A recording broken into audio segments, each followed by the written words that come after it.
We all alone tonight? Yo. Back better than ever. You know better than that. What up?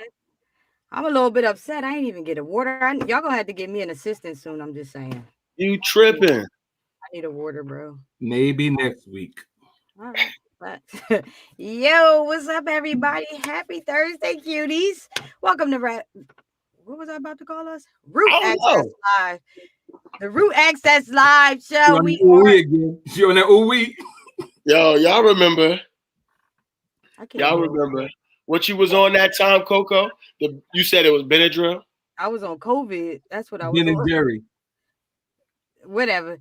Anyway, welcome to Root Access Live, the show where we get the latest on current events and the best guests. We are your hosts. I'm Coco. I got my boys, Mr. Root and Jinx, with me tonight. Appreciate y'all pulling up and tapping in on us. Want y'all to go ahead and start hitting the share button. Invite all your friends to join us on Root Access Live right here on Facebook Live and YouTube, because we got a good show for y'all tonight. Now, we are all big fans of hip hop. So tonight, in honor of the late DMX, we're about to kick it with Waah Dean, CEO and founder of Rough Rider Entertainment, and the lovely Miss Jazz Young, MBA, the great marketing strategist. So, you know what? I want y'all to engage with us tonight. I'm going to ask y'all to drop some questions and comments in the comment section. I want y'all to drop some fire. I want y'all to clap y'all hands. All that good stuff, y'all. What's up, bros? What's good? What up, little sis? But look, I guess we ain't doing hot topics tonight. We got two guests. The hottest topic is the NBA playoffs right now. Anyway, that's all I'm seeing on my timeline from everybody. So if y'all want to go ahead and get that out the way real quick, do I need my referee shirt and my whistle? No, because it's not much to talk about with the Knicks. You know, it's stressful being a Knicks fan, man. I'm telling you that right now.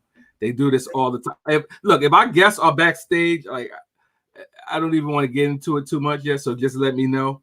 They're here. They're here. They're ready to go. We waiting on you to get done this sob story. No, I'm not even gonna go. I can't. I'm gonna talk to Waah to see if he can feel my pain. All right, well, let's get into it then.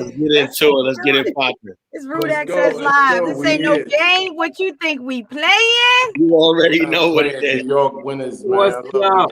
You know what it is. Oh my gosh. Welcome everybody. Thank you guys. Welcome to Root Access Live. Jazz Young, my sister. Haven't seen Jazz in forever. What's up, Jazz? Oh, she on mute right now. Hi guys, I was so excited taking video. And welcome to the show. Welcome to the show. And the CEO and co-founder of Rough Riders Entertainment, Waah Dean. What's up, Waah? What's good? What we doing today? How y'all doing? Man, first and foremost, thank you so much, man, for taking time out. I know it's been a busy, crazy last 2 weeks, especially with the release of Exodus and everything you guys got going on. So welcome to Root Access Live, man. I'm going to get right into it. First of all, you know, not only are we from the same borough, the BX, but we are both from Cedric Avenue, man. This was crazy. Oh, wow. Small world. Avenue. Yeah, man. Wise from 1520 Cedric Avenue, the home of hip hop, where hip hop started. And I'm up the street on 1849, right by Cedar Park.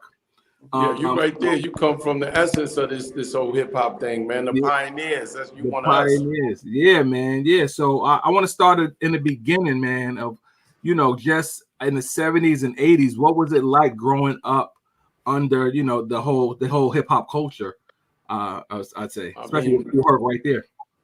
in the 70s, 80s, I was a little guy, so I was in it, but not of it. You know what I'm saying? I was of it and not in it, because what happened was I was only like 7, 8, 9 years old. I was born in hip hop, so it was really my older brothers that was really living it with Kool Herc.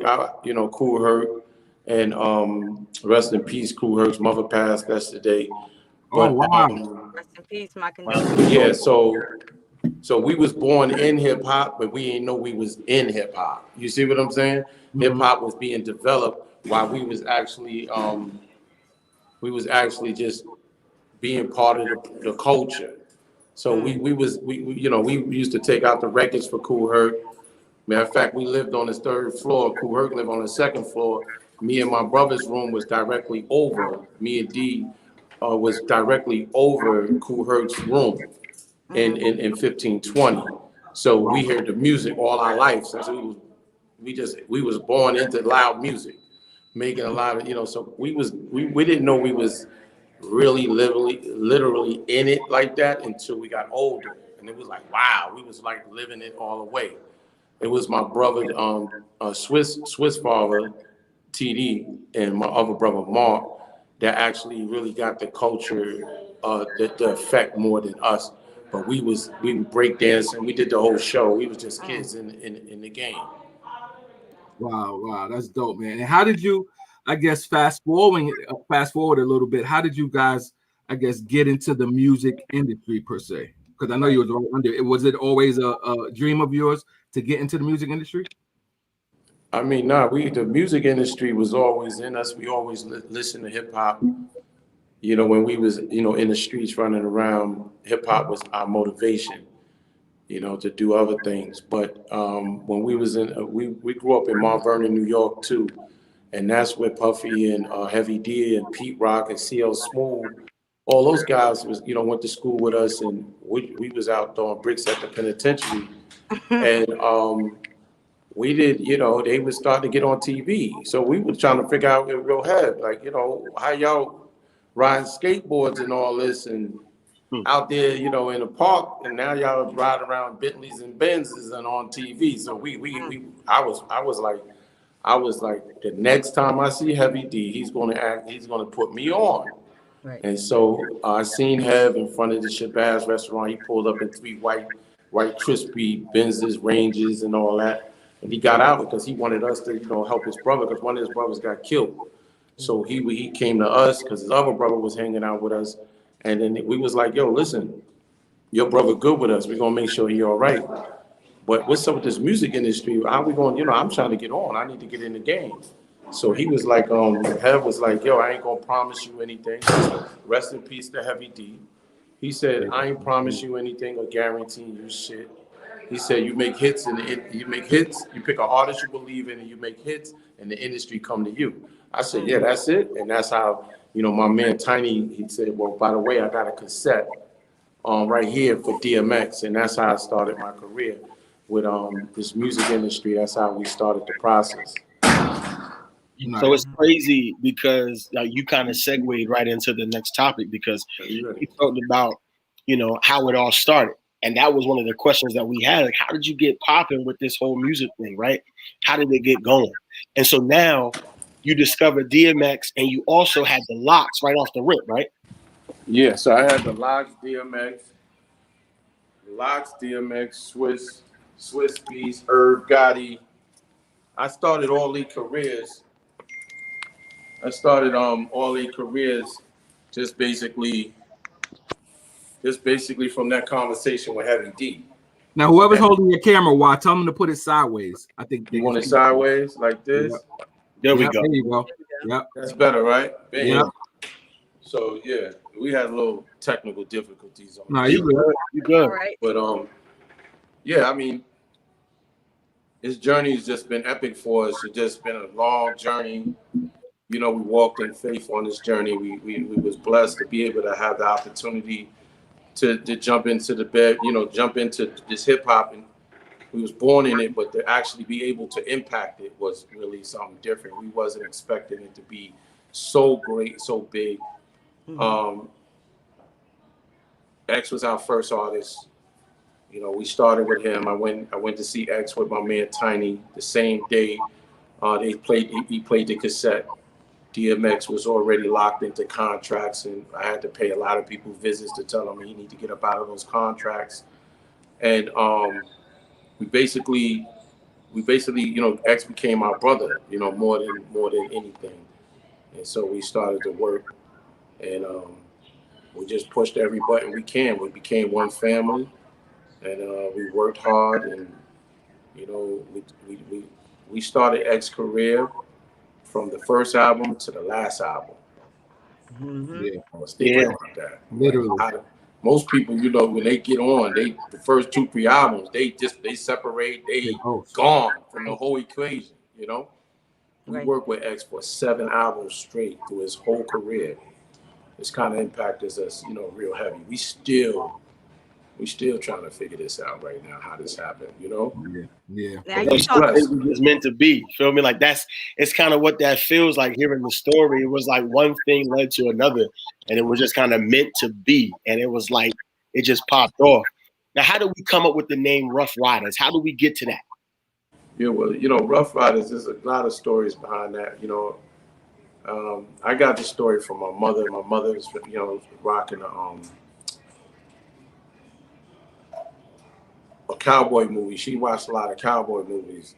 I came and sat in her bed, and I'm watching the cowboy movie, and towards the end, it said these cowboys was getting it in. It was serious, a black cowboy movie. And I was like, yeah, man, this is crazy right here. I stayed in the house. I just came to visit her.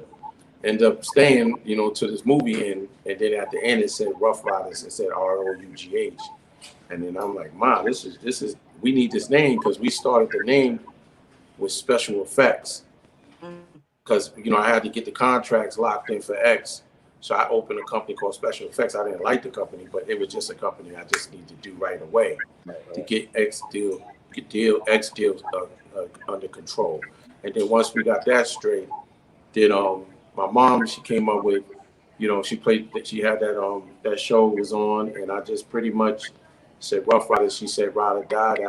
That was that. I had a call from me. I got with X, and then me and X chopped it up, and he was like, yeah, Rough Riders is gonna rock. So we was rough riding from day one. It was on. So dope. All inspired by Mom. But we got to definitely give a shout out to Jazz. Jazz was the anchor for us to even get started. Like when we got into Def Jam, start moving and making that happen. Jazz was like the force behind really bringing a life to this whole project for us. So it was sexy.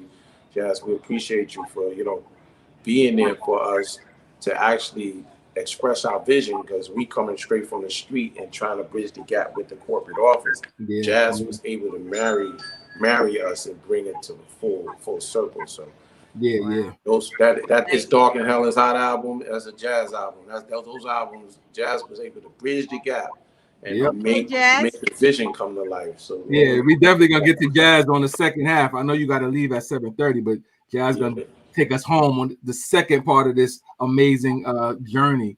Go ahead, Coco. I know you had a question. I did. You was talking about cassettes. I don't know if Jinx know what cassettes are, so I just want to take it back. No, I'm just kidding. No, I know that. I listened to. I watched a couple of your interviews, and you talked about how you and your brothers. There were a bunch of y'all, and y'all got split up at a young age, and y'all traveled to different states and lived in different states. And I know that Swiss Beats is your nephew, correct? Yeah, right. Yeah, Swiss is my nephew. So how did y'all stay in touch with him, throughout the years to get this music thing started? Because it seems like he's got a natural talent as well. Yeah, so Swiss was, Swiss started in we started Swiss at 12. Pretty much my grandmother called me and I said, I'm trying to get off the street. So this whole thing is I'm hustling heavy. So I'm like, yo, I told my grandmother that's raised Swiss that I'm getting into the music business because I taught the Heavy D. So I'm getting up out of here. So I'm trying to make an exit. She said, yeah, boy, you gonna go to jail, get locked, and get killed. I said, yeah, don't worry about that. I said, I just trying to get out of the game. So she told Swiss He wasn't doing all that good in school because he lived in the Bronx and Boston Road over there. He was going to school up there. It was crazy back then. He was in all the Jamaicans. It was sick over there. Yeah. Yeah, you know, that was ugly back in the days. And so he stayed in so much trouble. So she called me with, it's like, yo, Swiss wanted to get in the music game. You know, he's a DJ at that time. So I said, yeah, put him on the phone. You know, if he doing, I asked her, he doing good in school. She said, nah, he ain't doing good in school. So I just told him, it's like, yo, if you do good in school, you can come to the studio.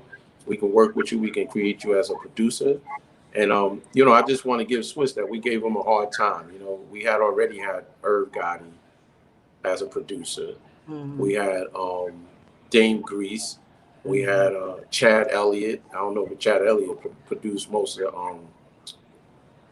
Jodeci's. Jodeci. You know what I'm saying? So we had Chad Elliott. I had big dogs in the room. So I had a couple more producers, Vaughn, Jamaican Vaughn, and all them. And so Swiss was he was the youngest. So we gave him so much hell. And, you know, we was like, yo, just because you got our last name don't mean that you gonna get a free ride. You know what I'm saying? And so we put pressure on Swiss. Swiss was under so much pressure that this is what you get under pressure when you don't fold. You know what I'm saying? Y'all did him justice. He got an ear. He got mad talent. You know, we put that boy through so much, and so he elevated, and he had transitions. So we traveled. He moved to Atlanta. He was in the Bronx. We stayed in contact with him. We always made sure he had equipment. We always gave him the tools that he needed. But he had that boot camp in Rough Riders boot camp inside the studio that really got him acclimated. He used to come back and say, "Yo, they ain't showing me, showing me how to really work the machines and everything." I said, "Yeah, well, you blowing the speakers out every time you get on them, you get in the studio. So you gotta pay attention." Long story short, he blew speakers. It was all worth it. He paid attention. He stayed consistent. They started to show him it. Because, you got to have a good 6 months before you get the love that you deserve. Because we need to know you're serious. Right? Yeah. So he was in prospect period. He was prospecting for a minute. And then he just overcome. He started making his own beats. At that time, everybody was sampling. And Swiss started making his own music on keyboards. He threw away all his sample beats. And we gave him what he needed. And he was dedicated. He stayed working under all the pressures. We used to throw his CDs out, tell him he need to come better. We just made his life miserable. And he just told us at the end, y'all gonna pay for this. I'm gonna make up for this. Y'all gonna love me when I'm finished.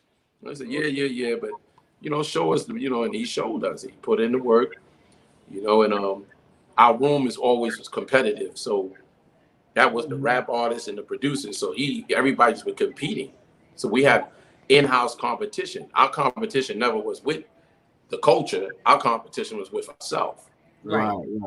Because we was like, the culture need to get with us. We are the culture. So we didn't worry about what they was doing. We was already doing it. So that's why Swiss is so animated and he's able to adapt to any situation because he comes from a culture that made him go through hell to get to the heaven. You know what I'm saying? So he knows how to adjust, and he just build on top of it and build and grow as a man. So we kept up with him. He kept up with us. He know what we do. He know we keep a lot of keep you uncomfortable, and now he knows how to deal with uncomfortable with class. Yeah, you know what I'm saying? Yeah. That friendly competition paid off because clearly on Sunday, man, that versus battle, man, that was a movie, and that was definitely for the culture. Appreciate that. Was good. But this is crazy. Well, I gotta ask you this. Like, I mean, so you basically birthed his career. I mean, how did that make you feel seeing him now be so successful? How did that make you feel watching him on that stage on Sunday? Especially being his uncle. Yeah. I was like, I was supposed to go to that show, but I didn't make it. Okay. I didn't make it, but I should have been. I wish I could have because it was epic. But I got to see it the next day. And I'm like, wow, like this is classic. Like the way they set it up, the way it happened. him and Timberland impacted the world in the time of the pandemic when it was nothing to do and everybody's just going crazy being stuck in the house. And so when I seen him doing his thing that day, it was just like, I was just so proud of him. I'm like, damn, like Swiss. But I also say that, can I say something? Yeah, I also say that Waah did not only birth that career, in my opinion, Waah birthed a nation, right? He birthed a nation, a movement, an army of soldiers. So yes, you know, you have that one area, but there are thousands. Waah, talk to them about the thousands of Rough Riders and the movement that actually was birthed from, you know, your vision, visionary CEO. Yeah, I'm a visionary. So that's right, really, Jazz. You know, Jazz the marketer. You see what you did there. Yeah. So it's tons of things that I do. So Swiss on the stage, he did his thing. I love it. It was beautiful. I think Timberland was kind of like putting a lot of little pressure on him lightly, and he handled very well. That was the pressure situation. Swiss handled his business. Now, as far as, and I love him for it. You know, he's a reflection of my family, for my kids that actually, and nieces and nephews that got to come through the pipeline. And then as far as the visionary thing, how we birth, you know, I birth, you know, like I walk in faith. So the birth in Rough Riders was really just a vision to bring people together from all walks of life. The music, I got the bike car clubs, you know, we have Rough Riders to the Rescue. We bring people, we bring communities together, right? So when we hit hip hop, we brought the whole hip hop community together as well as the streets together, right? So we had the hip hop community, the streets, and then, you know, we had the industry and all that come together. So my vision was just really just to make the family come together to actually to bring something bigger than just us. So that's why we have over 400 or 500 chapters worldwide in Rough Rider Lifestyles. We have thousands of members. So, you know, we're going to bring our culture and our vision back to the new wave and new generation right now. It's just going to be epic. How, you know, it's just how we do it. We do the music, we do the bike culture, we do the community watch things. So we do things for the culture and the community. We have a radio station, a powerhouse, recording studios. And so we build a community. Our whole vision, the vision is building a community. It's not a movie, it's a movement. Yeah. Right. So this is what we do. So I don't take all the credit because God really has the final say in my journey. My journey is more walking in faith with God and my in belief in self, even when nobody else believes, right? And so he brings me great people like Jazz and different people like yourself to the table, and we make history together. And we here to pass the baton to generations. So our work has just begun all over again. So when they say when you started, I say I started today. Okay. Right? Because today is a new day, and it's basically my journey to stay hungry, like I never got on. Right. So this is how we do things. The vision. I'm the visionary, and I just have a great team that comes together and help me bring it to life. That's basically what it is. Would y'all drop some fire in the comments section for this knowledge we getting right here? Drop some fire. I'm telling y'all. Talk about it. Somebody mentioned Jazz's energy. Definitely was electric. I love how you came in. I love that energy. I just wanted to throw that out. Jazz is epic. Don't get it twisted. Thank you. That's my boss. That's my CEO. And shout out to Anye too. Show him why he paying you. Anye's here too. Bring Anye here. Bring Anye on in. Shout out to Anye, who actually is the foundation of our daily life. She handles everything. She is wise, you know, right hand. Hi, beautiful. Shout out to Anye. Don't go nowhere. Yeah, so you see, Anye is the future entrepreneur. Just, you know, this the millennium right here. So the millennium be looking at me crazy because he be like, wow, like, you put us through all these matrices and then stuff like this. So I said, now you might feel it, but later you're going to be able to express this on a whole nother level. So Jazz be working with her too. So she's getting double doses. It's special. She's getting it real good, man. Let me find y'all over there hazing. No, I'm just kidding. So why DMX, man, and I'm fast forwarding it a little. I know you got to leave soon. What a lot of people don't know is, you know, Rough Riders was at it for a good 12, 13 years before it really popped. But once DMX came out with It's Dark and Hell Is Hot, it was epic, you know, platinum within three to 4 weeks. And then another album before the end of that year, Flesh of My Flesh, Blood of My Blood. 2 albums from an artist in a calendar year. It had never been done before. I think both right now are diamond albums, if I'm not mistaken. Yeah. Tell us a bit about that process, man, of, you know, those 2 albums coming out within that year and just, you know, the whole movement of Rough Riders. Yeah, well, so basically when you building history, when you building something great, usually you got to go through all kind of hell to get there. So we did the 12, 13 years, we had the ups and downs. Then we had that opportunity to, with all those producers we started with, because we always had an in-house team, we had a bond that whoever get into a position to bring us in position, you know, reach out. So we, you know, Irv Gotti was able to have the opportunity to go into Def Jam and be an A&R over there because he was from Queens. We were from Uptown. Mm-hmm. And so basically he called us and said that to Leo and them that he know where the hottest cats in the world is, and that was us. That's DMX. Mm-hmm. Right. And so he was able to bridge that gap. We made that happen. And Leo, you got to look at it. It was a void in hip hop at that time when because Biggie and Pac had passed away, rest in peace.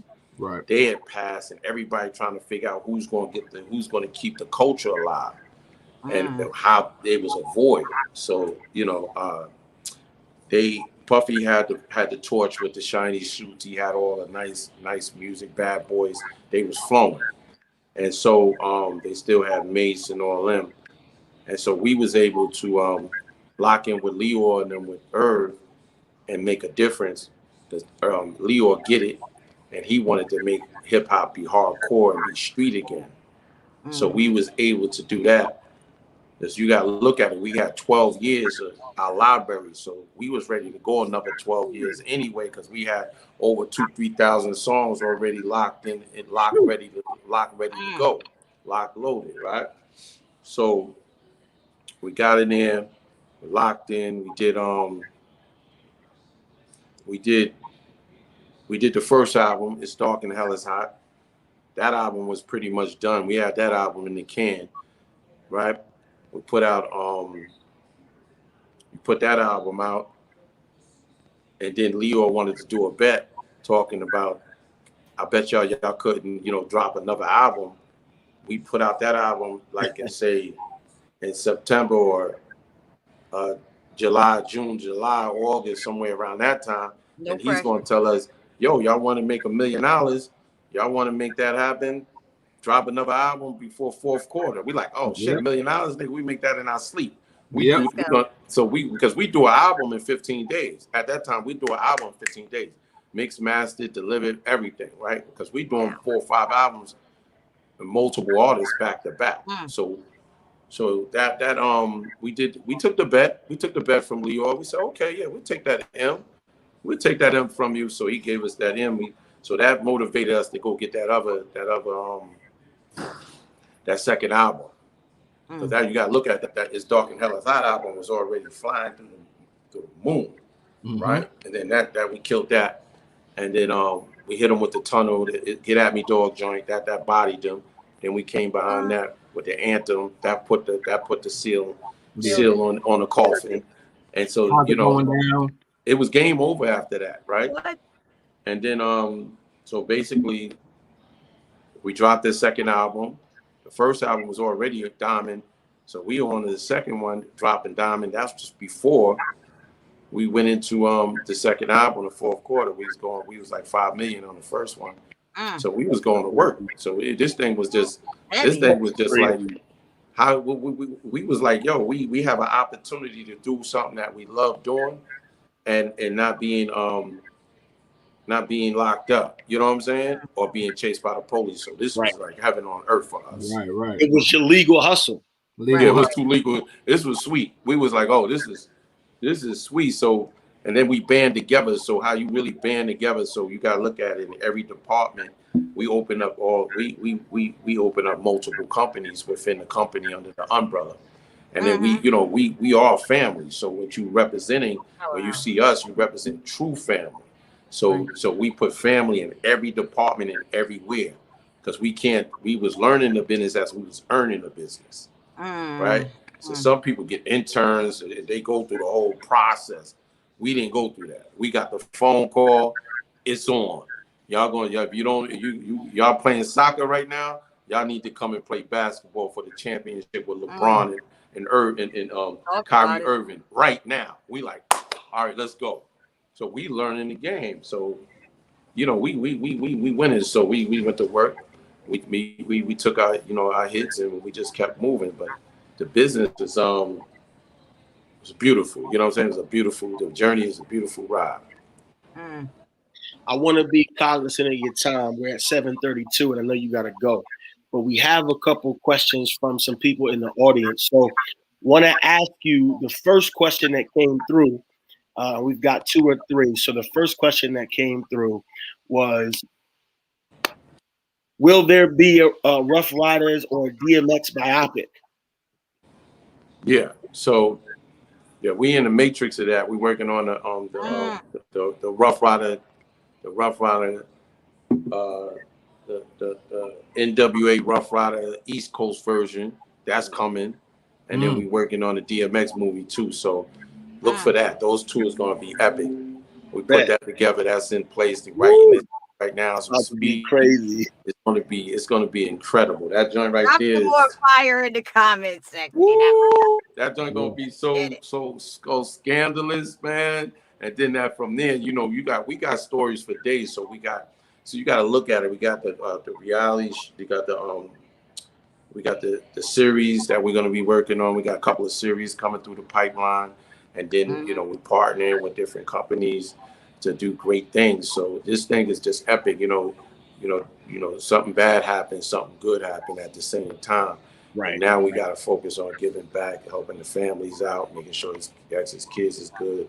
So we in a whole different zone. But that's a no-brainer. We on that. That movie for X is definitely coming. The Rough Rider joint is on fleek. That's in motion. Matt, too. Well, we appreciate the knowledge. What's the future of Rough Rider? Well, you just told us what the future was, and for a point. But any new artists are we looking out for? Yeah, so we right now, we doing this Young Rider program, Young Riders Next Generation. We're gonna be doing Who's Next, coming through that campaign, through Rough Riders to the Rescue. We're gonna also be launching my sons, as the face, because they're gonna run that next generation. I got a couple of sons that actually does music. So you got Little Y, and you got Medium Y coming through the pipelines called Kino. So they're gonna be doing that next wave of music with this generation. So look out for them. We're gonna be pushing their stuff out, and then we're gonna be doing like a tour, the Who's Next tour. Be your own CEO, control your own destiny seminar, so that we can educate the kids and the youth to how this thing going down, because it's bigger than music. It's about the culture and the community. So we want to, we're going to introduce you to youth, and then we got some other music that's coming through the pipeline. So yeah, we ready. We got some positive music coming through the pipeline. So there's a lot of good things happening. You answered the question before you go. Last question before you go. Give us your fondest memory of DMX. I know it's still fresh, man, and I know we still can't believe he's gone. So I know you had a close relationship with him. Give us one of your fondest memories of DMX. I mean, me and X, man, we had so many memories. I mean, I went on a trip to Philly. I forgot the name. It was like the Penn Relays. I don't know if y'all ever heard of the Penn Relays. Yeah, absolutely. And we went to Penn Relays on a yellow cheese bus with about 40 cats on a cheese bus with DMX. and he was having so much fun from New York going to Philly, and he was performing after DOS Effects. I don't know if y'all remember DOS Effects. Absolutely. Come on, why? I know you know. I ain't even gonna bother you, JJ. Leave me alone. He went to Jack the Rapper and shut the joint down. That was one joint. That was in The Atlanta. time is Jack the Rapper. Yep. And then we went to Philly, and he shut it down. Now you gotta look at it. He's young, and he's just animated. He battled all the way to Philly in a cheese box, a yellow school bus, and we had so much fun on that bus. And then when he got there with the DOS Effects to open up, or he killed the show. Like he destroyed the show. DOS Effects and them all wanted to know who he was, what was going on, and that was like an epic moment. And then I have another epic moment with him in Jack the Raptor, where he had to perform after NWA, Eazy-E and Ice Cube. And he's not DMX at his prime yet, correct? He wasn't at his prime, and so I'm in. Well, in fact, he had to perform before them, and so when he performed, and we came off the stage, Eazy was like, Eazy, rest in peace, was like, yo, who's that? That kid's nice. And so we talked to Ice Cube and Eazy-E and NWA, and NWA at that time was on fire. You know what I'm saying? They had the streets on lock. And that was an epic. And, he was really happy. He got to talk to them and vibe and spit, and they had a little moment. I enjoyed that moment with him. I love that moment because he was seeing his dream come true, because he was running in the streets so much with so many people lying to him and telling him all this fluff, that he finally got with us to be able to get his life really on a right track. And I have tons of moments with X. Me and him straight with dogs. We have dog love. So his animal, I was giving him his dog, so we always spent a lot of time with the dogs and stuff. So yeah, we dog lovers. So it was just me and dog is just, we got dog love basically. Yeah. He got crazy energy. He had crazy energy. Crazy energy.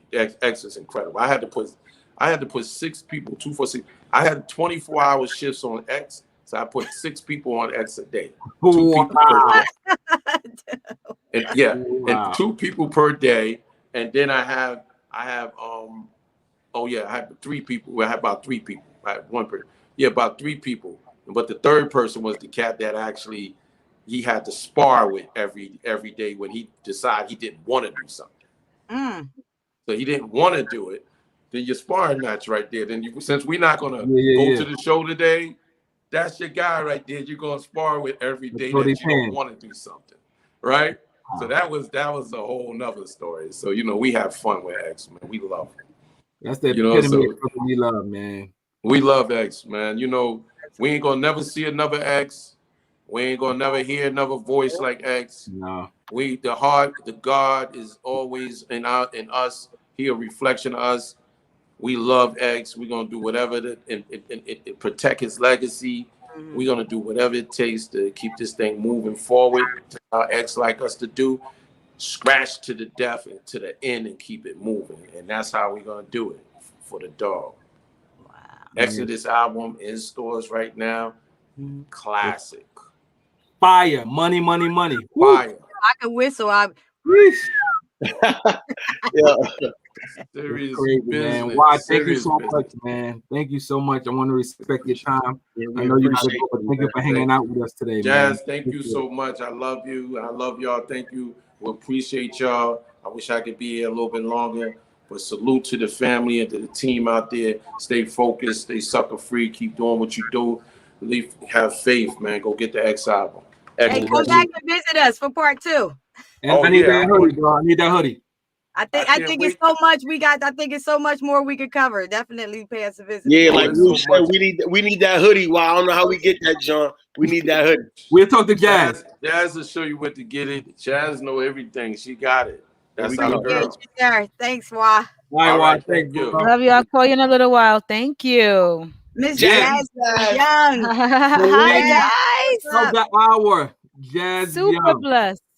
So first of all, let me get all of this pleasantries out the way. Jazz, I haven't seen you in a month of Sundays, cousin. What's up? A month of Sundays. I was just saying that. Like, how long have I seen Hassan face? God, For, it's been for so those of long. us who are looking, Hassan is like literally family, cousin, cousin, from the very beginning. You know, for those of us who know me, know that Hezekiah Walker is our bishop, and I know Hassan from my Love Fellowship family. That's right. I just want to also, before we start, I just want to say thank you to everyone that showed up, that reposted this, that I see, you know, my church family, well, y'all church family, our church family in the comments. I see my family in the comments, and I see my students who decide to call me Jazz in the comments. You better put a professor on that, Christina. Hey, well, thank them for pulling up on us. Wait, no. So funny. She corrected it. She went to professor. Professor. Oh, now I see it. Now I see it. Christina, you don't want the smoke. Right. Only we can call it Jazz. Jazz, Too thank you cute. for joining us, man. This is great. And one thing I love about this is, you know, people who work behind the scenes never really get the flowers.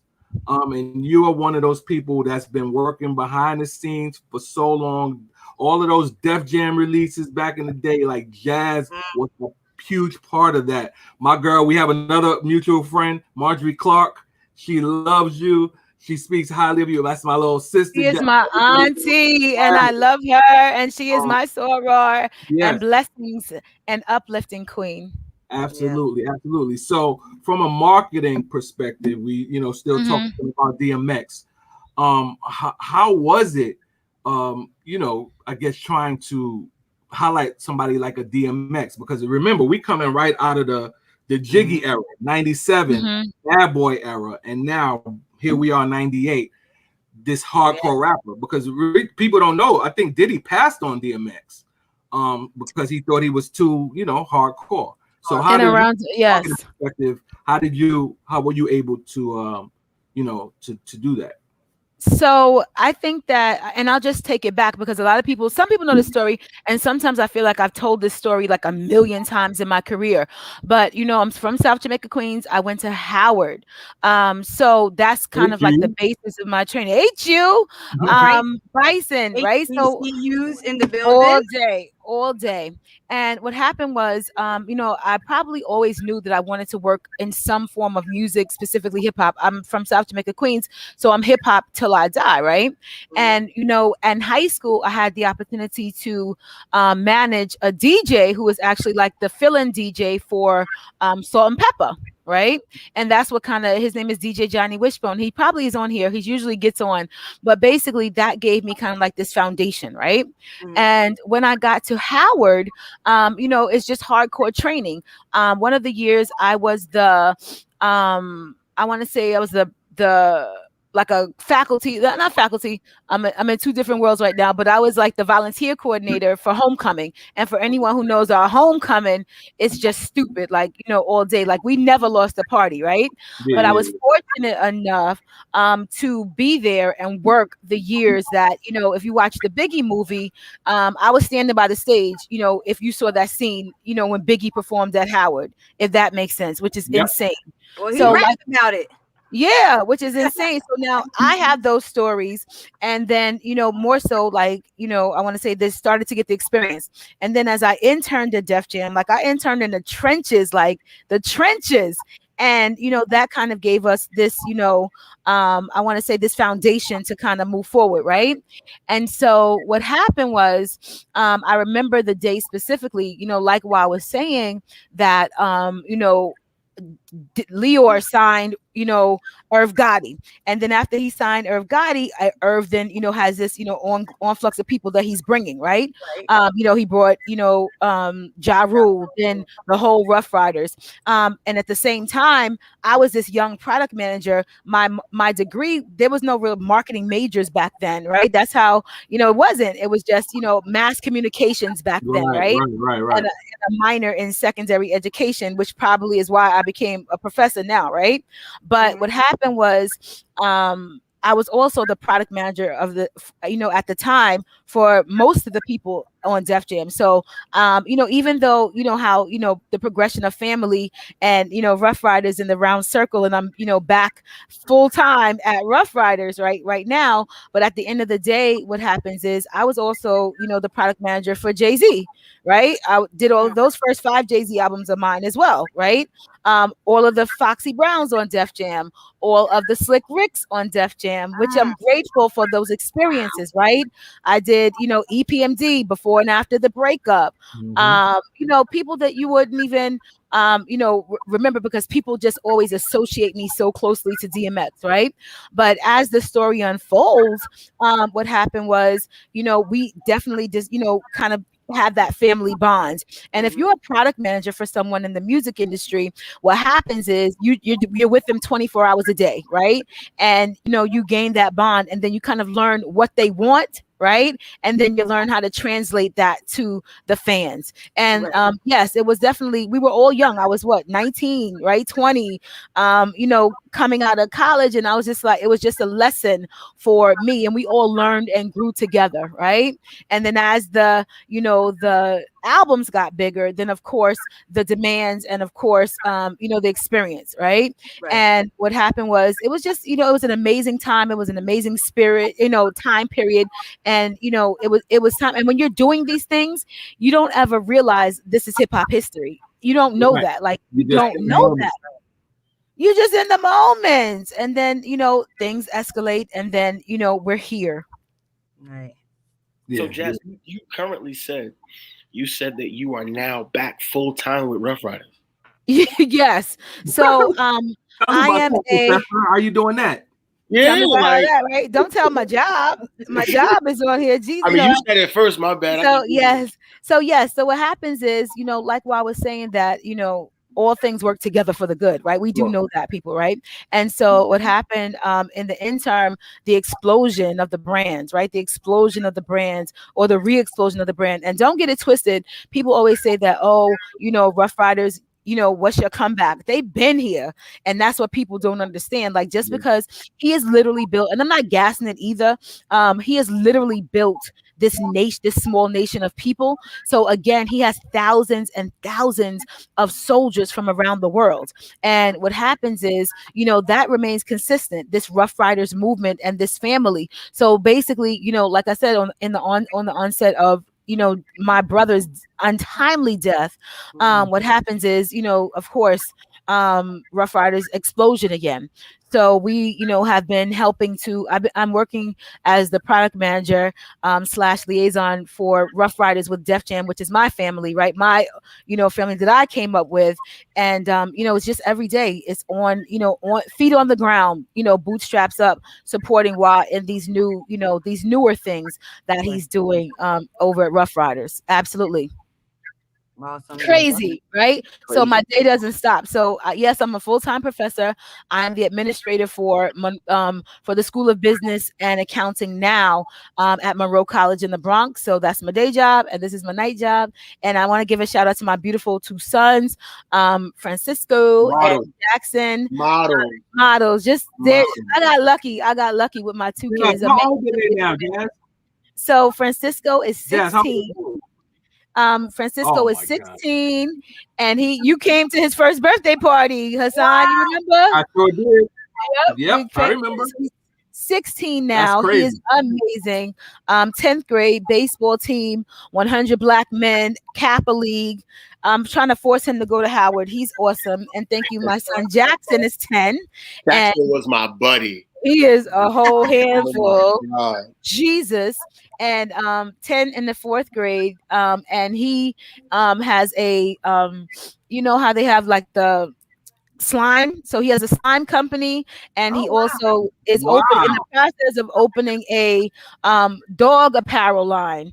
And we worked on the website last week. So they are good, blessed, super blessed. Thank you for young entrepreneurs. That's amazing. Come on, we gotta earn our keep. I know, that's right. Look, I wasn't familiar with you as much as they were, but I feel like I know you now. I like the way you just fixed your crown. You're wearing all those hats and put that crown on straight, honey. Let And it I'm be. looking at your background. I see the accolades in the background. Oh, Oh, yeah, thank you. she worked So hard. when we started to, homeschool and, home, I've been on 3 million Zooms. And the story behind this is that, and it was on the wall, but I took it down for a backdrop. And what happened was, when Def Jam actually merged with Island Records, we did content, tried to make this like, cooperative effect. So you had the urban groups and you also had, the pop groups, right? And then what happened, and also I want to shout out to all of my my music industry family that's on here as well. I see you, Galena. I see you, Sarissa. And thank you so much. We all learn together, right?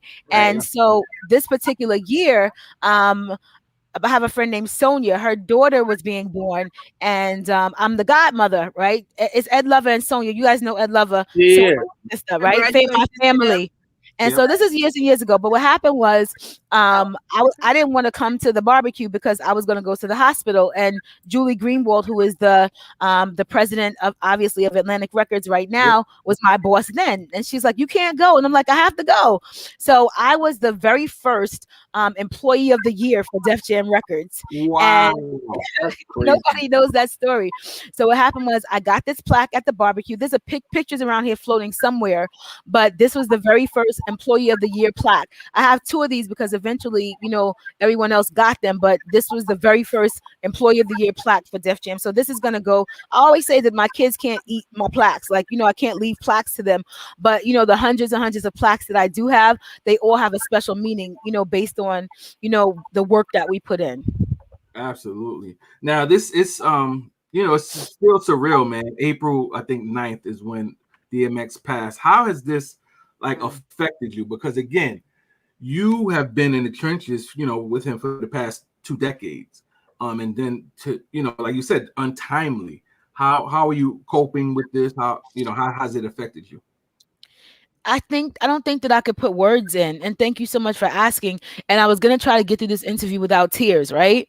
From the minute we found out, what was going on until, I can't even, honestly, Hassan, I can't process it. Like, it's just not a processable thing for me right now. I thought about maybe speaking at the funeral. I was just like, y'all don't want me up there because I'll have the whole church cutting up. Like, I didn't think that I could physically, make it through speaking right at the funeral. The funeral was such an amazing and magical, event for him, and he deserved every bit of it. The brochure, 200 pages. I was memorialized, obviously, with pictures of him, me and him, and us as a family in the funeral obituary. But that's not enough. Like, I just feel like I can't even put it in words. So my thing is, when this came back around, without hesitation, I came back to Rough Riders to honor him, right? Period. And then the second thing is, his story deserves to be, continue to be told. But what happened was, right, last summer is when we released the Rough Riders documentary, and it was timely. God is so good. Yeah. And we got those 5 episodes in. He was able to kind of tell his story as well. I was able to, even though they edited, I'm in episodes 3 and 4. It's currently live on BT on demand. But what happens is I was able to tell, a lot of the stories. But what happens is, of course, if you have only a 5 episode, so much of my jewels were cut out. I'll say that. But I'm grateful to have been able to share, my actual part in the whole history. Right. And again, just being a part of that was amazing. I know. Now so this Exodus album, man, it goes back to the essence of true hip hop. Like, the features on it, you got Jay and Nas on it, like you got the Locks, like it's just insane. It was classic. Insane. And I'm so glad to know that it's a posthumous album. However, DMX had his hand in this album, like from yes. So like, what was that process like? About the songs, about the features, because again, the whole album it has features. Like, we've never seen a DMX album like this, and I heard full of features. Say he really didn't have a lot of features all the time because he didn't want to hear people tell him no. Like, no, I'm not asking. Like, you asked. So like, how was this putting this album together? So I think that he's just legendary and iconic from the very beginning. And him coming out before and then doing a million shows, and him absolutely loving the craft. Like he's a master of the Yeah. craft, right? And did you guys see that recently? Jay-Z was literally on LeBron and Yep, really on the talking top. about, and that's the energy. Did you see that? Yeah, And that was definitely Jay the was so energy. eloquent in the way he said it. Like he learned his stage show from DMX. It was Right. so vivid and beautiful. And Right. then I think that when they started to kind of put together, so Swiss and the Rough Riders started to kind of put the narrative together. I know I wasn't in the studio, and I just felt like it was so powerful in terms of, I got X coming here, and this is how he felt, right? And so I think I saw him a couple of months literally before he passed, and I just felt like the energy was there, and I feel like that's the game changer. Like the energy was there. And of course, he's DMX, so no one is going to tell him no, right? Right. No one is going to tell him no. And I feel like it was just a perfect merge, and it was in God's perfect timing. So it was perfect and perfect timing. And I just feel like he definitely poured his heart into it. And I was sharing with someone, like, I don't know that I could get through the whole album. Just like literally the other day, I saw, oh, we've been doing so many things. So we've been doing these Rough Rider ride outs. All of the chapters have been doing these ride outs every single weekend, and like devoting them to DMX. And I got a video in from the chapter in Germany, and it was like a 2-minute video, and it literally broke my heart. So I'm sitting here in the same seat at my computer, boo crying for like another 10 minutes. Like, how beautiful is this? I'll share, we're gonna share it on social media soon. But just the beauty. The X was so pure in terms of his love and his heart, and I think that always resonated. And again, God's perfect timing. But at the end of the day, it was just like, this is what God had. This was his calling. And the last conversation I had with him, the embrace was so, was I can't even put it into words, but it was just like emotional, right? Emotional. And now in retrospect, I feel like I would have just stayed with him longer. And it's always, I mean, I have so many stories, and I can share them another day with you guys. But I just felt like that particular day, the last time I saw him, I just should have stayed with him longer. And I just said to him, it was a mess. It was from God. It was something like, your message will be legend, something crazy, like your message is legendary, and God, your calling, right, is now, right? And what happened was, he was just like, that he's getting his goosebumps, like, thank you so much, I love you, goosebumps. And little did I know that was the last time I was going to see him. So I just think it was energy, godly energy, what God had for him in this time. Does that make sense? Sure. No, it makes perfect sense. It Mhm. makes And perfect it's best sense. that you remembered him that way. And it's God, difficult. So to your question, it's difficult. Like, and like, I felt like, like, I love, like, my family, like y'all, like that was my literal, family, and it's so many stories and so many things. We were on the road, and I remember being in North Carolina one time with him, and my father's family's in North Carolina, and they're like, oh, we know you're here, come through. And they came through, and he, it was like family, like he was a part of my family, like, from, like, it was just so crazy. We took pictures, they found pictures of that time and sent them to me, when he passed. This man was family, and that was the most hurtful thing for me. Yeah, it's different when when work becomes family. Crazy. It's not just somebody that I worked with, but this is somebody that I genuinely love. Crazy. So we definitely, condolences, because this is not something that just affected a little amount of people. Mm-hmm. The world is affected by the transition of DMX. He Absolutely. changed the world. He changed hip hop. He He changed changed the the world. game. Yes. One of one, there'll never be another. And thank you so much, guys, for dedicating this hour to him. Thank you so much for remember, putting him in memory, and not memorializing him. That's the word I'm looking for. Memorializing him. Thank Right. you. No, thank you. We appreciate this. And before you go, one last question. What do you want his legacy to be? Because of course, there's all these stories about how he died and all that, and we're not even gonna get into. What do you want his legacy to be? I want his legacy to be what it truly is. He is iconic.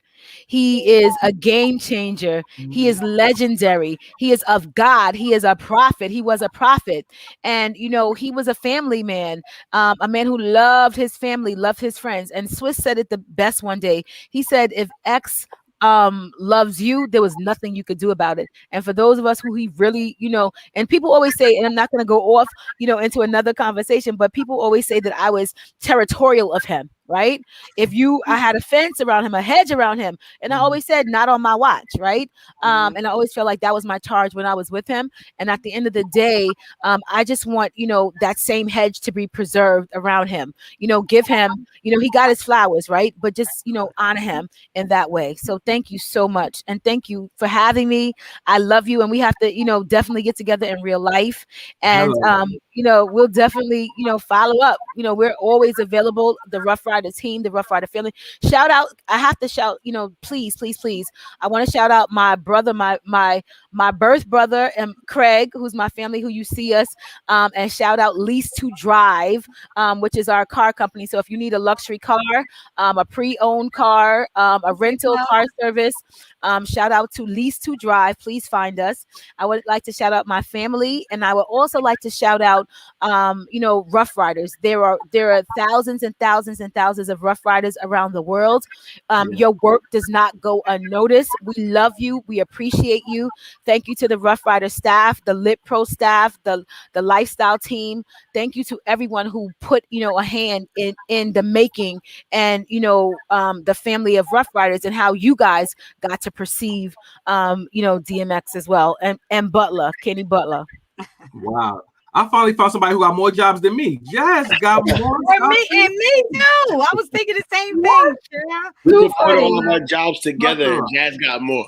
Keep that. Could you imagine? Keep that energy. Love it. Love it. You are amazing. Thank you so much, my sister. Blessings. Thank you so much for having me. Yes. Sending love and light. It sound like she coming back too. We got a lot to talk about. Blessings. Nice to meet you, Miss Coco. Blessings. Nice and to meet you too, bye, Kelvin, and bye, Hassan. I love you both. Have a great day. All right. Bye bye. Don't show, guys. Kelvin. Yeah, it's called Kelvin. What's up? I told y'all. Oh, now he would freeze. What happened? You froze on us. I'm not frozen. Am I for real? Now you're not. Okay. You was giving your explanation. You wasn't cheesing. This is a very small world, man. I've known Jazz for about 20 years, and then come to find out when I said who we were interviewing, Jinx was like, "Oh, I know Jazz." It's just crazy. Small world. Now I know her. Definitely appreciate her. Yeah, she's definitely pitched a lot into the game, and I had no idea of any of this stuff. So I definitely appreciate gaining the knowledge, and thank you all for giving me a new friend and somebody to follow, because she definitely looks inspirational and definitely can be a mentor, and we can take some great tips from her. But y'all, that was a dope show. Appreciate Waah Dean for showing up. Definitely appreciate Jazz Young, and definitely thank them for the contributions that look at the screen, yo. Look.